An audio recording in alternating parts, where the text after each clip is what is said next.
Hello, welcome back to my channel.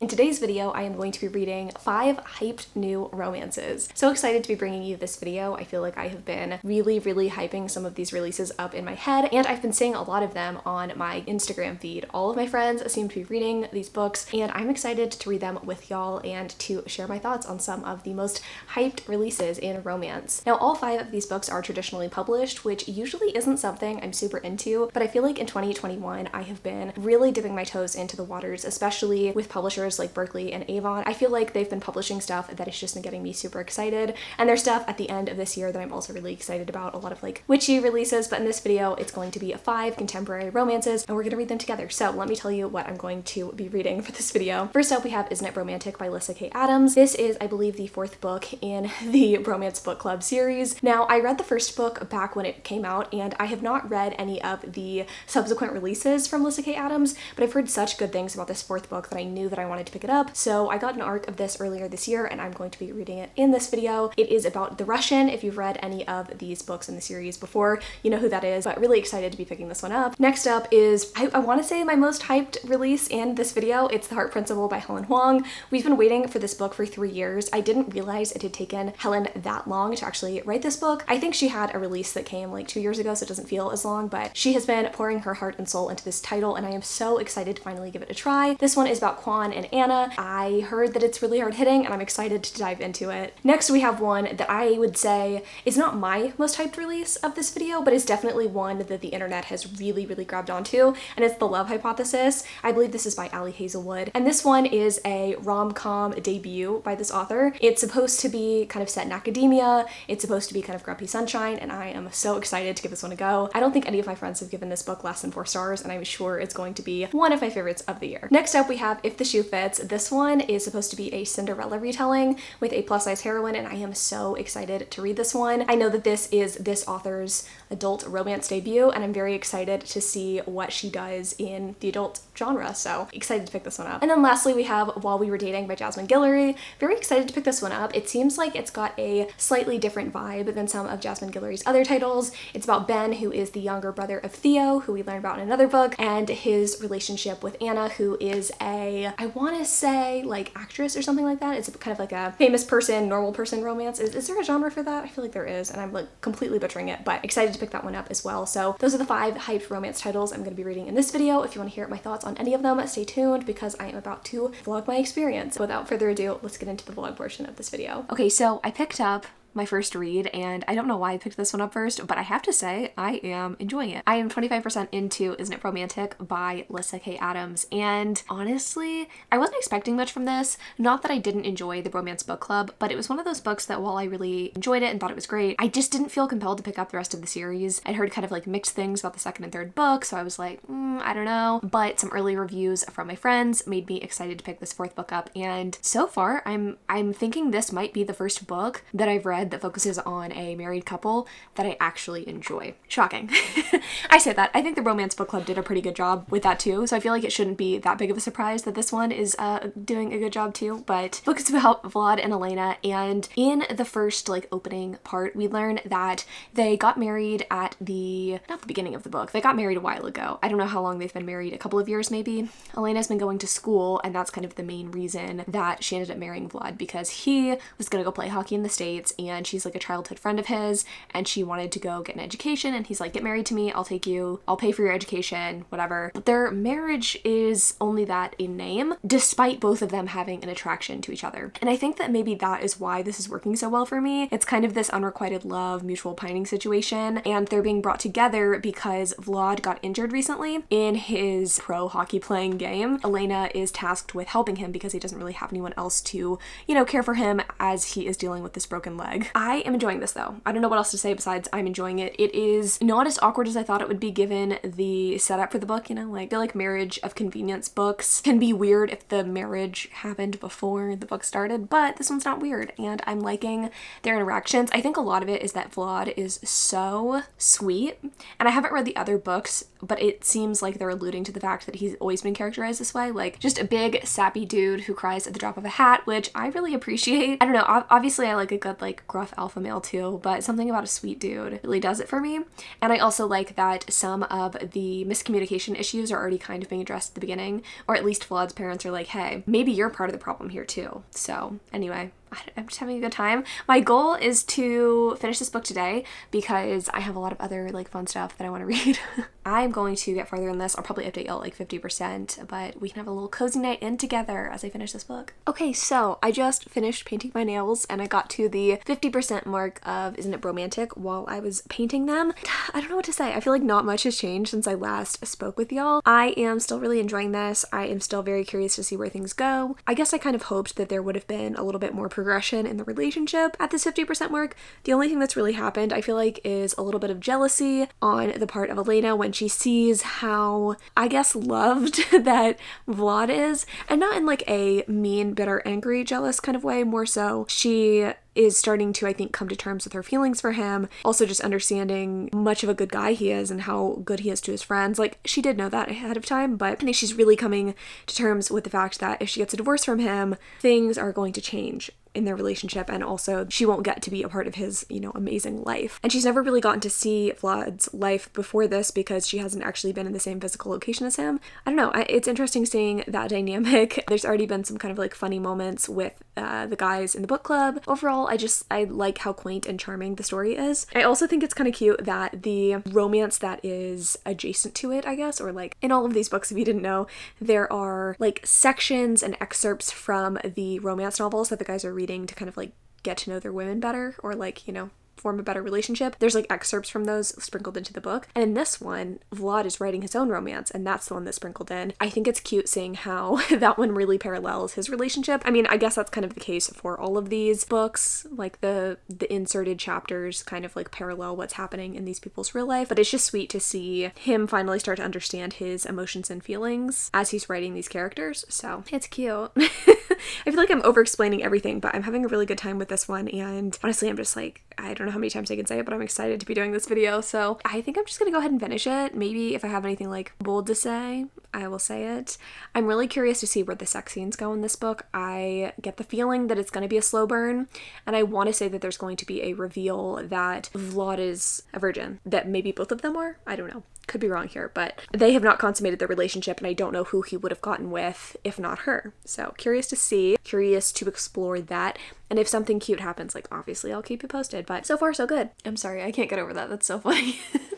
Okay, I finished Isn't It Romantic by Alyssa K. Adams, and I feel really bad. I feel like I hyped this book up for myself, and I was having such a good time reading it, but I ended up giving it 3 stars. It kind of let me down there at the end. It was one of those situations where I feel like we got a lot of building up at the beginning with this kind of setup for a relationship. I wanted to root for Vlad and Elena so badly because I liked their characters and I liked the way that they were set up, but I feel like ultimately there weren't enough scenes between the two of them for me to be convinced that this romance worked. They went on one date together, slept together, and then that was kind of it. I don't feel like they really adequately worked through the issues that they were having, and I don't feel like we got enough cute scenes with them. Like, it's a romance. I want to see the romantic tension, and I want to see these two people happy and in love together. But instead, we got this kind of like half-baked mystery, and we got a lot of the kind of side-by-side romance or whatever, the one that's like in the romance within the romance. So I don't know. This was fine. I had a good time reading it. It was one of those 3 stars that like, it was so enjoyable, but ultimately if I were going to recommend a romance, I wouldn't necessarily recommend this one. To me, that's the difference between a 3 and a 4-star read. 5 stars, like all-time favorite, this is fantastic, nothing wrong with it. 4-star was really, really good, and it's one that I would recommend to people. And then a 3-star is just one that it was really fun, but ultimately it's just like, you know, it's kind of like any other romance, it's just fine. So yeah, I don't know, this was just okay for me. Good news though, I have since started in on The Heart Principle by Helen Huang. This is one of my most anticipated romances of the year, and it's not letting me down. I will say I was really surprised when I started this one because it was like being punched in the face. I feel like all of the emotions that our heroine Anna is feeling are things that I've been feeling this past year, and I think so many people are going to relate to Anna's struggles,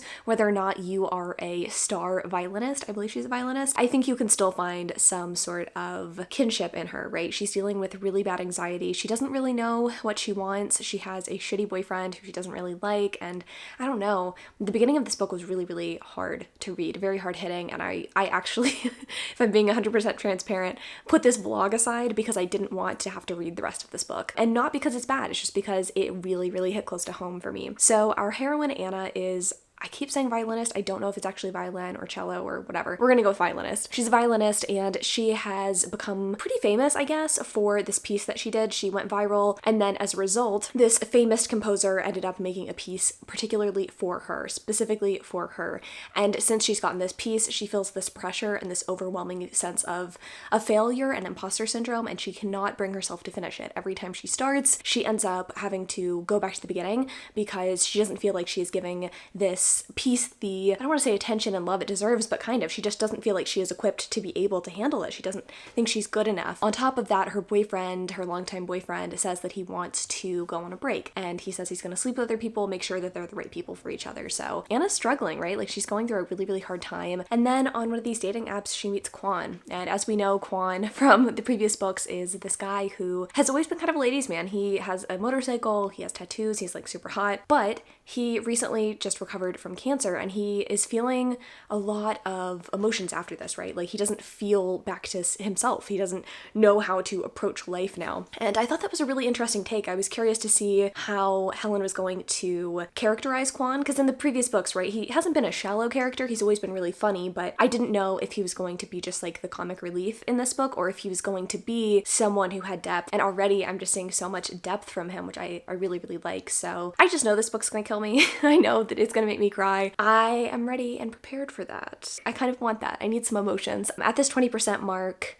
we have had Quan and Anna meet, but she ends up getting so anxious at their first meeting that she ends up leaving. But she worked up the courage to call him a couple of days later to ask him if he wanted to go on a date at her apartment, like cook together. So that's where I'm at. They've set up this date and they're gonna go on it. Maybe it's gonna work out. But they have been watching nature documentaries together, kind of on like a shared Netflix type thing. So it's just really, it's very realistic, it's very sweet, and it's kind of melancholy. Like, some of these chapter openers I've been like, damn, but you know, I feel like she writes from the heart and she writes what she knows, and I'm really impressed. I like this book, so I'll keep y'all posted as I read. I hope I don't have to cry on camera, but like, you know, we're gonna see where this book takes us. Not only am I 50% on with this book, I am also 50% of the way to emotional devastation. What to say? I feel like this book is incredible. I feel like I was trying to say in the last clip, but I think I did an okay job of saying it. This romance is very, very emotional and very raw. And it's not emotional in a cheesy or overwrought sort of way. It's just so heavy on the real human emotions. Our heroine is dealing with a diagnosis that she is, I don't want to say coming to terms with, like, she's feeling very validated by her diagnosis, and that feels really incredible to read about. I feel like we are also getting a lot of real raw family interactions. We have Anna dealing with her older sister, who is more like a mother figure to her, and then we got some kind of tough news at this 50% mark, and I think things are going to change very quickly in this story now. And then with Quan, like, him dealing with his changing body and with his emotions about it, you know, that's been pretty hard to read about. I'm enjoying this book. It's hard to read and I don't want it to be over at the same time. I don't know, I'm in a weird place reading this. I think the trickiest part for me is trying to vlog the experience when it's a really, really good book that I'm really invested in. It's not that I don't want to share those emotions and those feelings, I just also don't want to spoil the book for anyone because I know a lot of people are looking to read this. I will just say it is really good. It's a lot darker than the other books in this series. Not that those don't deal with real raw emotions as well, but this one is definitely, I mean, from the beginning, you can just tell the tone is quite a bit different than the other books. So yeah, I can tell why this one got pushed and why it took our author so long to finish this one, because yeah, wow. It's a lot to handle. My goal is honestly to finish it tonight. I feel like that won't be much of a struggle because it's taken me no struggle basically to get through it up until this point. I mean, except for, you know, the emotional devastation part. But I just don't know how much I really want to update you before I finish because this thing that happened is a spoiler. I'll just update you when I'm finished. I think that's kind of the tactic I'm going to take with this one. I'm going to hopefully update y'all in giddiness when I read some of these other lesser hard-hitting titles.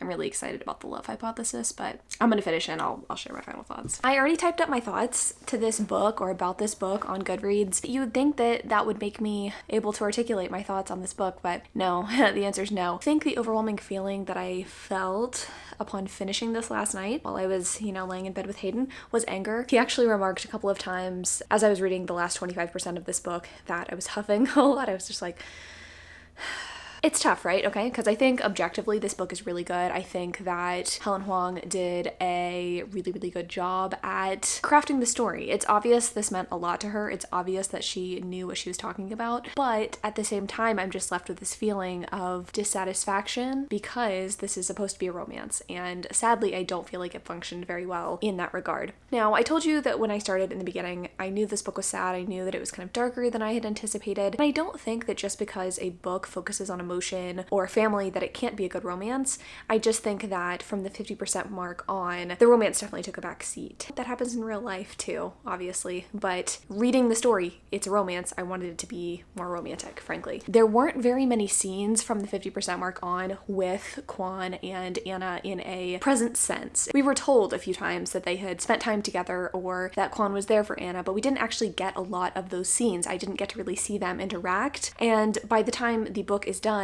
I just felt dissatisfied, I'm gonna be honest. It leaves me in a weird position because I just feel like as a book, it was successful. As a romance, it was not, and so I have no idea how to read this book. I have no idea ultimately how I feel about it. I mean, I don't know, I just wanted more for Quan. I wanted more for Anna. I'm sad about the circumstances that they had to go through. It's disappointing for sure because I feel like I think about this book and I know that this is going to be one of the books featured in the Goodreads Choice Awards, and usually, you know, Helen Huang's books are a given, like it's gonna be my favorite, but this is not my favorite romance I've read this year. I'm sad. This is probably my most disappointing read of the year. And again, it's like, it's not bad. I'm not trying to tell people to not read it. I just didn't have a good time with it. And I frankly wish someone had told me that this book is hard to read. I think if you are having any sort of like mental health struggles, or if you have had to take care of a loved one who is passing away or is like in the process of dying, don't read this book or save it for a different time, because I don't think that I was emotionally prepared for this book in the way that I should have been. Yeah, I'm not gonna talk about this anymore. I am ready though to move on to something maybe brighter and happier and a little bit, you know, more lively. I've heard such good things about The Love Hypothesis, so that is what I'm going to start next. I have obviously 3 more books to get through for this video, but I think this one has the most promise in terms of being something that I'm going to adore. So I'm going to go ahead and get started on that, and hopefully I will be back to you in this vlog after I eat dinner and start this book. You know, I'll be giddy, I'll be in a good place.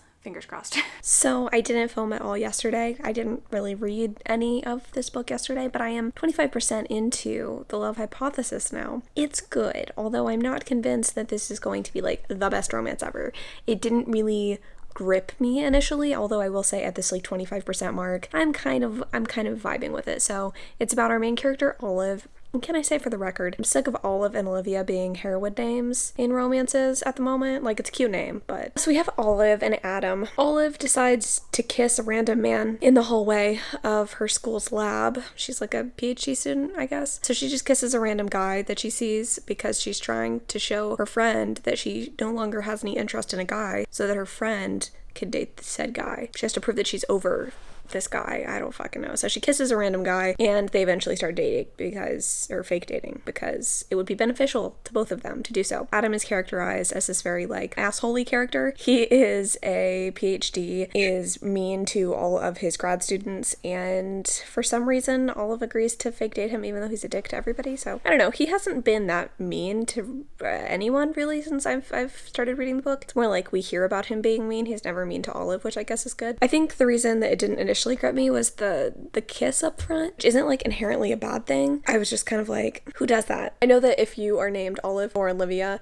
in a book, like, you're gonna be quirky, so it's like, it shouldn't be surprising to me that she would do something like that. But I just genuinely can't think of a situation where I would kiss a stranger unprompted. That's it. That's all I'm gonna say about it. I don't really know where the story's going, and I don't really know how things are going to progress. I will say it's giving me like kind of like the Unhoneymooners or the Hating Game vibes, where it's just like pleasant to read. I don't know if this is going to be a game changer for me though, like I was trying to say earlier. Like, I'm ready for it to be a game changer. I'm ready for it to blow my mind, but I'm still just emotionally like, to be honest, traumatized from The Heart Principle, and like nothing has been striking my fancy. I was trying to read the Zodiac Academy book, like that first one, and I couldn't even get very far into it, despite it being kind of fun. But you know what? I have to power through because you have to see this vlog on Sunday. So yeah, it's Wednesday for reference. So if I do finish this in time, amazing, incredible, 10 out of 10 work. So okay, I'm gonna go. I'm gonna read this book. Let the record show I have no idea what I said last night, but I'm 50% into this book and I'm enjoying it, I think. I feel like, again, I don't think this is going to be a game changer for me. I don't think this is going to be all-time favorite material, but it's entertaining, and I would say this is one of the better romances that I've read this year, so that's good at least. I continue to be mildly, I don't want to say irritated. Irritated feels like a strong word. Kind of irritated with Olive. I just feel like she is a little bit too quirky for me. I feel like I don't want to compare myself to every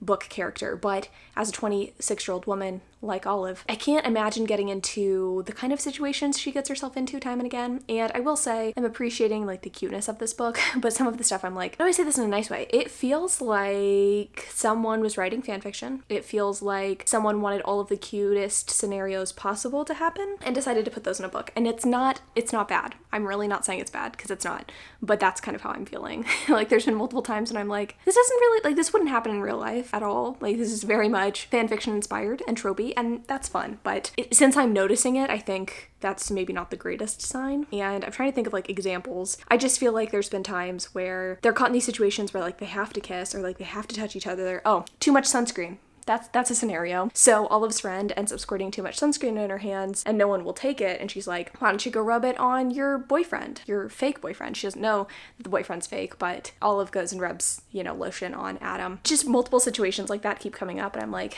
okay. Like it's cute. Don't get me wrong. It's cute. Sitting on laps because there's not enough, seats at this conference. Yeah, I don't know. I don't have any like strong opinions and emotions about the book. So I feel like I can't really give you that much, right? Like entertaining? Sure. Am I enjoying it? Yes. Is it incredible? No. Okay, so I finished The Love Hypothesis and honestly, I did end up giving this book 4 stars. I did enjoy it. I feel like, I don't want to say the sex scene saved it, but wow. I definitely understand why people like this book so much. And I know a lot of people really liked the plot of this book too, but wow, the smut was, it was quite good. I do like the relationship dynamic that was built between Adam and Olive. I think my hesitation really was just too much science. I think that was really what was bogging this book down for me, and I really appreciate that we have a romance like this, and I really like some of the themes that were explored. I know that being a woman in a male-dominated industry can be really challenging. Been there, I get that. So I did like that representation, and I did like that there was no blame placed with the thing that happens. I just feel like oftentimes whenever we have kind of quirky heroine who ends up like facing a tough situation, like doesn't want to tell her love interest about it, that sometimes the love interest can react poorly, but that didn't happen in this book, so I appreciate that. And that was something that I like took notes on, that I was like, I don't know about all this. Also, there was a situation where Olive's friends kind of treat her shitty and she didn't really stand up for herself. They go to this conference and her friends end up like finding accommodations for themselves, but they don't ask Olive if she needs a place to stay. And I mean, she's like a poor grad student and has no hotel room to stay in. Very shitty of them, but they do end up apologizing and, making amends and stuff. So I did appreciate that. It was like everything that was just adding up and irritating me at the end got resolved. So I do feel like this was a cute book and I think a lot of people will like it. I just think I'm still kind of reeling from the Heart Principle. Like I really am still just like, it was good. Like objectively, it was a good book, but I just didn't love it. I'm not going to rate it on Goodreads or formally, but between you and me, I think I'd give it 3 stars. I did move on though to While We Were Dating by Jasmine Guillory.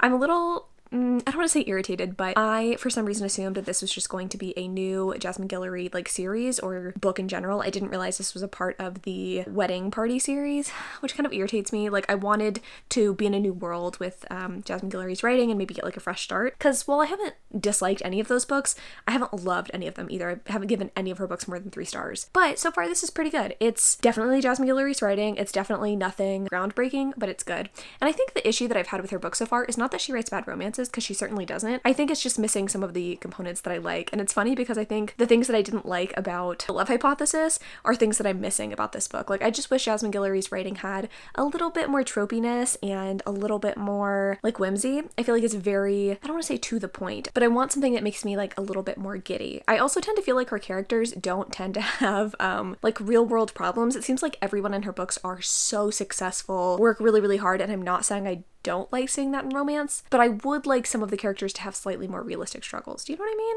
Like, maybe just one of the characters.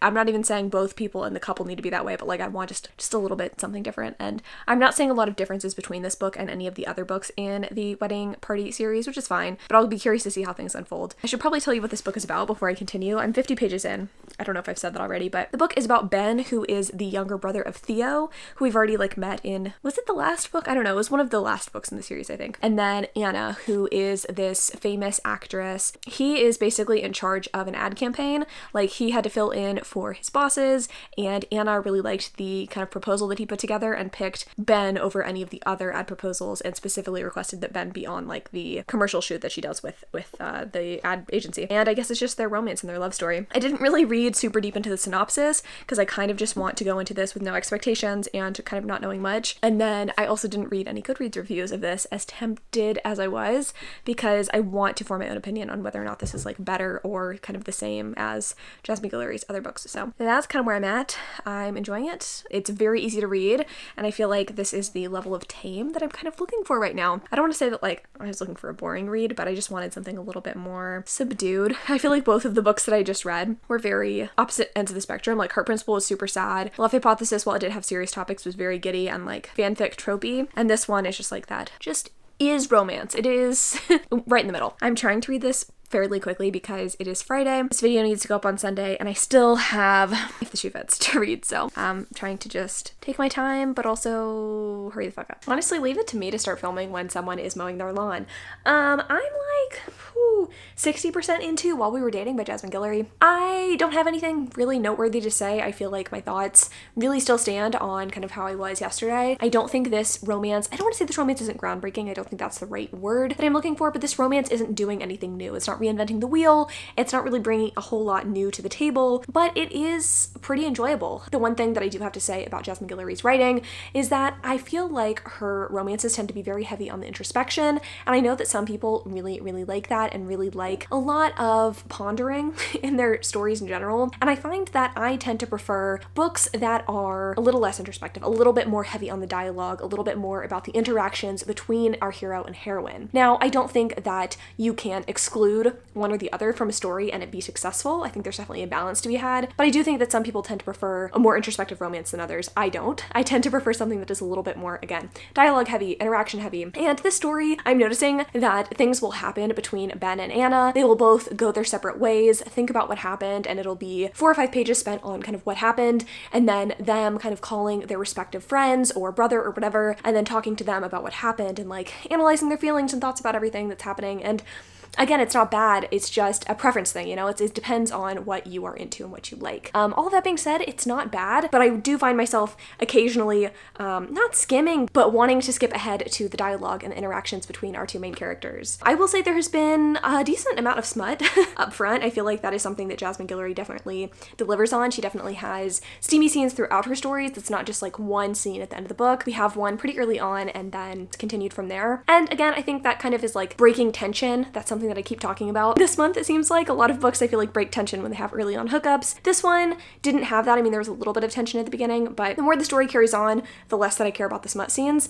And I just want to know how this romance is going to work with Anna and her job. We kind of have gotten to the point where Anna and Ben are going to be fake dating. I don't think that's a spoiler to say. I actually think it says it on the back of the book. And I'm curious to see kind of what that looks like and how it benefits them both mutually and if they end up fighting their feelings for each other. I'm assuming they do. They're already doing that right now, and I'm sure it's going to carry into the fake relationship part of this book, but you know, so far so good. It's nothing like super outside of Jasmine Guillory's like typical writing, so if you like her books, you'll probably like this, but if you haven't had much luck with her up until now and you tend to give her books 3 stars, I don't think this is going to be much different. So that's where I'm at. I will update y'all once I finish this book. Hey besties, I just realized that I was also wearing this shirt yesterday, and I also wore this shirt a couple days ago in another clip, and you know what? I don't care. Let's talk books, right? That's why we're here.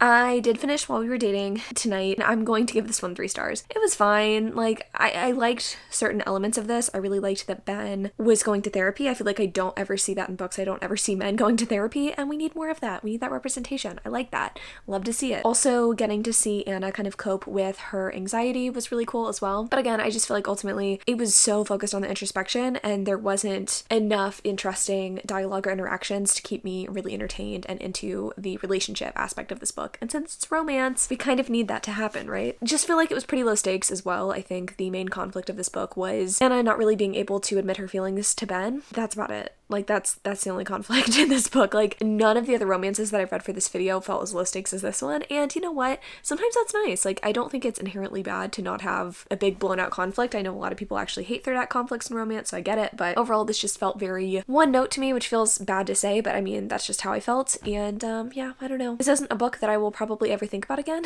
I just feel like it was just not memorable, but that's where I'm at. 3 stars. I guess pick this up if you like Jasmine Guillory's writing. If you don't, again, I think this is just going to be similar for you, a similar experience. Although, you know, I could be wrong. Maybe this has an element that you really love. I don't know. But there's not really any tropes in this for me to be able to say, hey, if you like this, it's in here. I wanted a little something, like an in-between. Give me some tropes. Of course, my AC decides to kick on while I'm filming. I'm so tired, though, that I'm just going to continue on. That's just the kind of vlog this is. I'm 50 pages into If the Shoe Fits by Julie Murphy, and I will say right off the bat, this one gripped me so much more than While We Were Dating. I don't know. I think maybe it's because Julie Murphy wrote a lot of YA before writing this, but it just gives me good vibes. If you've ever read, oh god, I can't even remember the name of the book, but there was a show made from this like early 2000s book series, and I think the name of the show was called Privileged or something. It was about a girl who nannies for like 2 younger girls, like teenage girls in LA or something like that. For some reason, this is giving me that vibe. Like, our heroine ends up going home to live with her stepmom after college so she can take care of her 3 younger siblings or younger half siblings. And then she gets roped into going on her stepmom's reality TV show because her stepmom is like the creator of this alternate reality bachelor type show. I'm interested in it. I'm liking it, and I like that this is a good spin on a Cinderella retelling. I was sort of worried, honestly, that this was going to, I don't know, I don't like the meanness of the Cinderella story. I know that that's like, no one likes that, right? But like, it irritates me, and I don't like reading that done over and over again. And in this story, there's not really an element of that. At least I hope it never comes out, but it hasn't yet. The stepmom in this book seems to like have a genuine care and affection for Cindy, our heroine, and her 2 stepsisters, Anna and Drew, seem to be really nice as well. And they're also going to be on the television show. So far I'm enjoying this. I think it's really cute. I'm hoping, again, that like the meanness doesn't show up. Like, I hope that that's not a conflict once they get on the TV show, because for some reason they're asking Cindy to not reveal that she is the sister of the twins, Anna and Drew, or like stepsister, I guess, that they're related in any way. So I'm hoping that they like don't get pitted against each other once the show starts, but it's cute. And I feel like the emotions in this are written in a YA sense, but in a relatable way. Does that make sense? I just feel like the way Cindy's characterized and her missing her dad is giving me YA vibes. Kind of makes sense because she's like freshly graduated from college, so this is more like younger contemporary romance and or new adult. So far so good. It's cute, it's reading quickly, and I feel like I'm gonna have no issue finishing this quickly, which is good because it's Saturday night and I need to post this video tomorrow. Okay, so I'm about 60% into If the Shoe Fits, and I am enjoying it, but I kind of mentioned this yesterday. I feel like this is giving me semi-YA vibes. It doesn't like read completely like young adult, but there's not really a lot that's adult happening here. We've had nothing more than like a chaste kiss between our hero and heroine, and I don't think we need a million smutty scenes for this to be an adult romance, but it's just not giving me adult romance vibes. I mean, I guess it kind of makes sense because I think this was published by Disney, and I can't really foresee there being anything like open door happening in this book, but yeah, that's like the first thing that I just have to tell you off the bat. Other than that, like, it is reading very easily. It's fun to read. I am enjoying our heroine. I am liking the interactions going on in the show. It's very like frothy. I think if you read One to Watch, this is much more, I don't want to say easy, but the kind of issues that our heroine was facing in that book with a lot of like body shaming from, you know, the public and also from like contestants on the show, that's not so much happening in here. Like, there are obviously non-body positive moments, like body negativity, I guess. What would you call that? Fat shaming? There are fat shaming moments in here, but for the most part, I would say this is a little bit more of an uplifting story, and I'm appreciating that. So in that way, like, it's an enjoyable read. Like, it feels like fun and easy, and I like that. Like, that's kind of what I'm wanting today. Like, I just want something breezy. I can't foresee this being anything more than a 3-star, and I could be totally taken by surprise. I hope that I am, but I'm just not really getting that vibe from this book. The romance isn't super strong, and it is only from one POV, so so I just don't really see that being a thing. I think if you're someone who isn't a super big romance fan, this might actually work for you. I think a lot of people will really enjoy this book. I think it is, again, compulsively readable, super fun, but it's just not this like groundbreaking, tropey, fun romance. It's just kind of fun in the reality television aspects, I guess. So I'm gonna go ahead and finish it, and I will update you on my final thoughts, and we can just kind of wrap up the video as a whole. I'm feeling good. I think it's only gonna take me, fingers crossed, like an hour to finish this off. Okay, so I finished If the Shoe Fits by Julie Murphy, and honestly, this was really, really cute. I feel like everything that I said stands. I don't have much really to add to my thoughts about this book. I feel like if you're looking for something really lighthearted, you are into romance, or you want to get into romance, but you don't really like smut at all because there are no actual sex scenes in this book, I think this might be for you. It wasn't really a true romance to me. Like, I'm not saying it was completely not romantic, but to me this is just a contemporary novel set on a reality TV show with like a touch, like a sprinkle of romance in it, and that's not a bad thing. I mean, I feel like this was fun to read, and this is one that, even though I'm gonna give it 3 stars, I feel like I might keep this. I might keep it on my shelves just for the times when I want an easy breezy summer read. Like, I really could picture someone reading this by the pool, like 100%. If someone was asking me like, hey, I want to try romance, but I don't know what to start with, I could give them this. It was fun, but it wasn't, you know, the swooniest romance out there. So I read 5 hyped romance releases for this video. I had a really good time doing it, honestly. I feel like a lot of these, I don't want to say disappointed me, but despite the disappointment, like, I'm glad that I got to read all of these books for one video, have all of my thoughts in one place, because I don't know, I feel like with really hyped, traditionally published romance titles, I tend to just kind of like put them off. I think had I not had this video lined up, I probably would have waited a really long time to read The Heart Principle, and honestly, I'm glad that I got that one knocked out. So overall, a pretty good experience. I would say if you are looking for something new and swoony to pick up, I would definitely say pick up The Love Hypothesis. I don't know many people who would be disappointed by this title. I feel like it did so many things right, despite me kind of bitching about it when I read it. Like, it was a really fun book. And then I think if you go in with proper expectations for The Heart Principle, I think that's also a really good title, even though it wasn't like my perfect romance. Like, it was a good book, and you can definitely tell that Helen Huang put a lot of love and care into that story. So those are my 2 recommendations, my 2 picks from this video, though I don't think you would be going wrong in picking the other 3 titles as well. So that's it. Hope y'all had a decent time watching this video. I love y'all so much, and until next Sunday.